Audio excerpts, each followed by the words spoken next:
Kama kuna mtu unamfikiria kila siku, lakini bado hujui kama unampenda au ni hisia tu zinapita, video hii ni kwa ajili yako, kwa sababu kuna ishara 4 ambazo zikianza kujitokeza ujue umeshazama kwenye mapenzi tayari, huna ujanja. Na kama utakuwa na hii ishara ya mwisho ya 4, basi hapo umekwisha kabisa.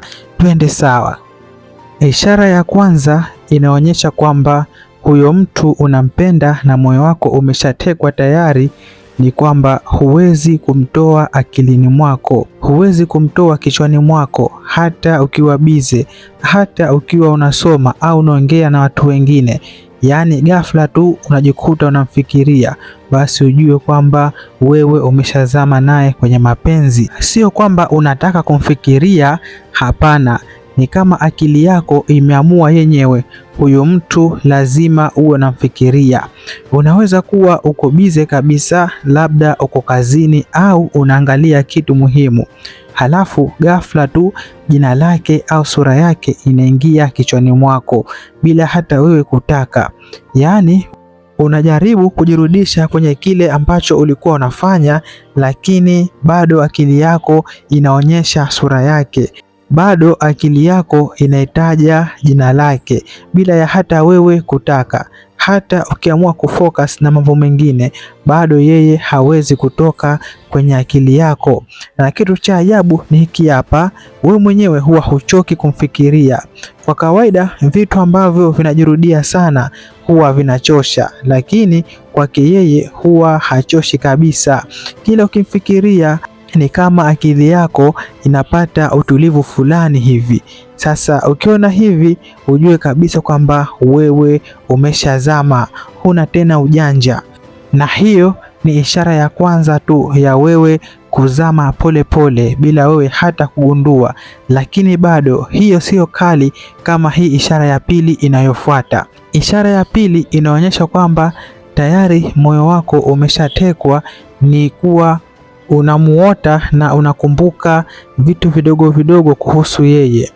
Kama umeanza kumuota na sio mara moja tu, ni mara kwa mara, halafu sio ndoto tu peke yake, lakini pia umeanza kukumbuka hadi vitu vidogo vidogo vinavyomhusu, jua tayari kwamba wewe moyo wako umeshatekwa.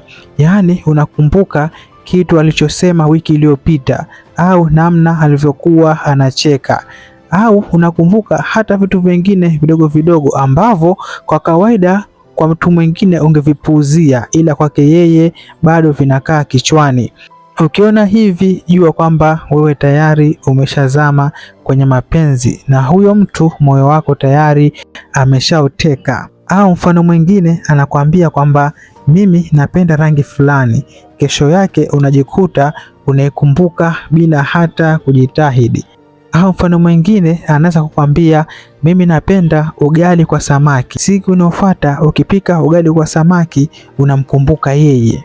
Au unakumbuka jinsi alivyokuangalia kwa sekunde chache. Yaani hiyo kitu inakuwa haitoki kichwani mwako, huwa inaganda kichwani mwako siku nzima. Hapo ujue kwamba wewe tayari umeshakwisha, ni muda wa kuchukua hatua tu. Na hapo bado hujaona kitu, subiri hii ishara ya tatu ndio utajua zaidi kama umekwisha au bado. Twende sawa. Na ishara ya tatu, unatabasamu kila unapomkumbuka. Hii ndio ishara ambayo wengi huipuuza, lakini ina nguvu sana. Kama unajikuta unatabasamu peke yako kila unapomkumbuka, hata bila sababu yoyote ile, basi jua kwamba wewe umekwisha, wewe tayari umeshakamatika. Yaani uko peke yako, labda umeshika simu, ghafla tu unamkumbuka, halafu unacheka kidogo au unatabasamu kama vile mjinga fulani hivi, basi jua kwamba wewe umekwisha. Hata ukijiuliza kwa nini unatabasamu, huwa huna jibu. Hii ni kwa sababu uwepo wake unakuletea furaha ya ndani bila hata wewe kujua. Na ukweli mchungu ni huu hapa, mtu hawezi kukufanya utabasamu hivyo kama hajaanza kukaa ndani ya moyo wako. Lakini kama unafikiri hapo ndio mwisho, subiri huone ya mwisho. Hapa ndipo watu wengi hugundua wamezama vibaya sana. Na ishara ya nne ambayo ni ya mwisho na ni hatari zaidi ni unamuona kila mahali. Yaani hii ndio noma sasa. Yaani ukiangalia kulia kama unaiona sura yake hivi, kama sura yake inakuja mbele yako. Ukiangalia kushoto hali kadhalika. Ukiangalia juu au chini ni kama vile unamuona. Ukifumba macho kama inakuja taswira yake. Yaani kila mahali unapoangalia wewe unamuona. Ukiwa mtaani unamuona mtu mtaani, unamkumbuka yeye. Unaona kitu fulani unakihusisha na yeye. Unaona kitu fulani unamkumbuka yeye. Unaangalia simu unatumai hata kuona meseji yake. Yaani hata kama hayupo karibu, uwepo wake upo kila mahali kwenye akili yako. Sasa ukiona hivi usijiulize tena maswali kama huyu mtu nampenda au la. Hii ni level ambayo umeanza kuishi naye kichwani, na hapa ndipo watu wengi hujikuta wameingia deep kabisa, wamezama deep kabisa bila hata kupanga.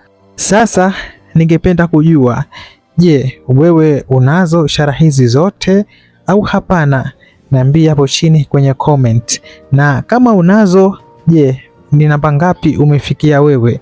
Namba 1, namba 2, namba 3 au 4? Niandikie hapo chini kwenye comment na mimi nitakuja kujibu sasa hivi. Kama huja subscribe, tafadhali bonyeza alama nyekundu hapo chini iliyoandikwa subscribe. Like video hii, share video hii kwa mshikaji wako mmoja ili apate kujua kwamba amezama au hajazama, apate kujua kwamba anampenda huyo mtu au anajidanganya tu. Basi mtumie hii video.